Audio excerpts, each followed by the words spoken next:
Hello, I'm Dr. Marissa Olegario. I am the bassoon professor at the University of Arizona, and I'm also principal bassoon of the Tucson Symphony Orchestra. I'm making this tutorial video today in hopes that it will help you in your preparation for the regional and all-state auditions. At the end of the video, I'll leave my contact information, so in the event that you have more questions or you just need a little bit more help in practicing, feel free to reach out to me anytime. In the meantime, have fun practicing and good luck. So for the first etude, there are a couple things to keep in mind. The moderato tempo is marked at dotted quarter note equals 60 beats per minute. When you first begin practicing, I suggest taking the tempo down much slower than that, and program the metronome to play the eighth notes. So for 60 beats per minute, the eighth note would actually equal 180. That's pretty darn fast. So for the purpose of slow practice, I'd set your eighth note to about 112. As you get closer to 180, you'll begin to move the metronome to play the dotted quarter note. Keep the tongue light in your articulation for this etude. We don't want the 6/8 meter to sound lilting, but rather upbeat and with forward motion. That funny G flat in measure 9 and measure 11 is supposed to stick out. It's kind of a peek into the parallel minor, which we finally arrive at in the last measure.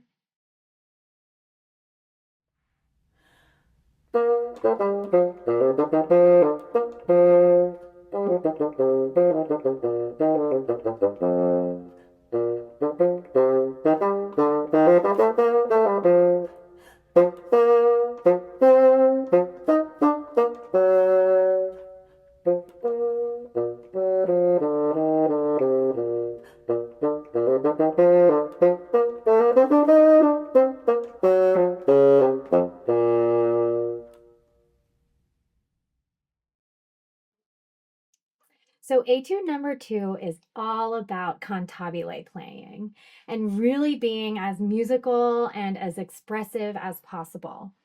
You want to lean into phrasing, dynamics, and vibrato if that is within your technical capabilities. To immediately capture your audience, open the first 2 measures with a big and full sound. This is the moment to really show off your gorgeous, warm sound. After all, it is forte and appassionato.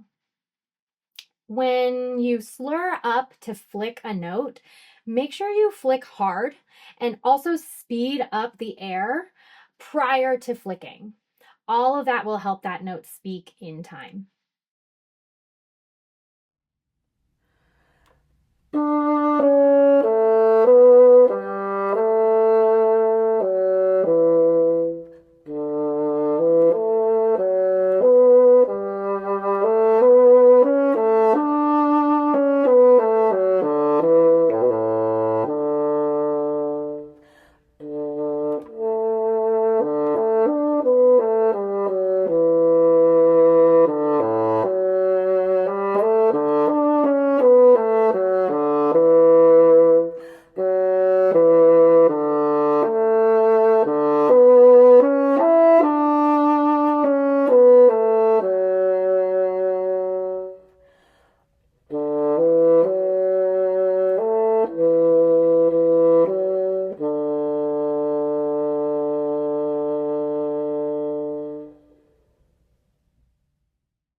The challenges of etude number 3 are most likely going to be in half hole and flicking, as well as strategic breathing.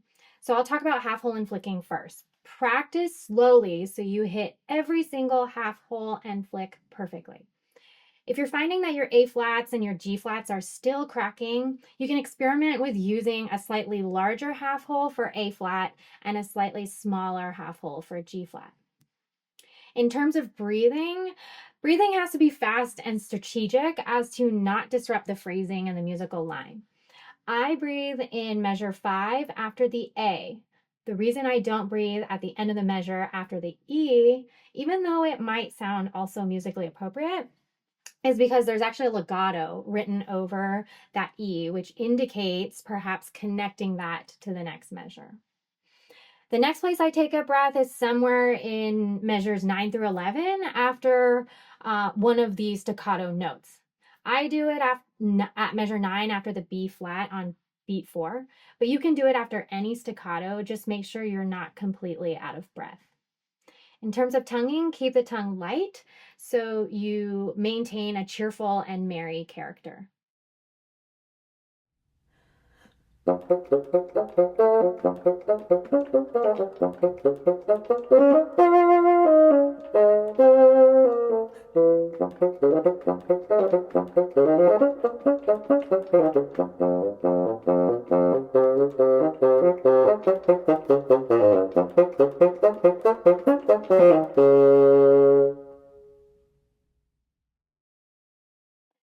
Etude 4, vivace. Vivace does not mean super fast. It means lively. So don't let that word scare you into taking a way too fast tempo that makes it sound frantic.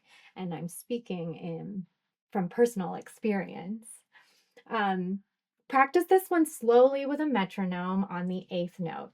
I think I started this at half tempo, so 8th note equals 80. There's no shame in learning something slowly but accurately. Don't let the 5/8 trip you up. Eventually, when you feel confident enough, you'll want to not count it in 5, but rather group it in 3 plus 2, and that'll make it sound a little more musical.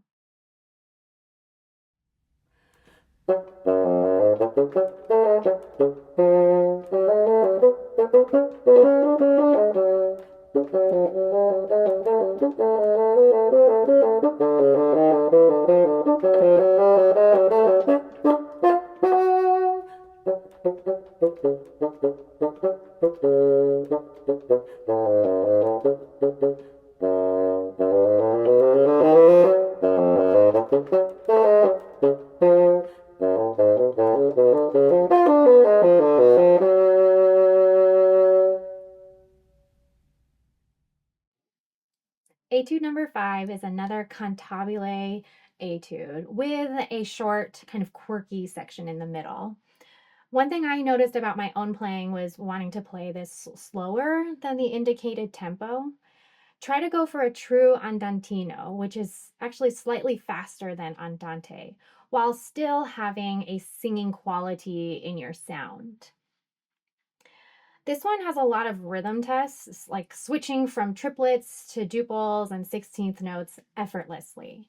One thing that really helps me with this is to sing through the rhythms while clapping along with your metronome.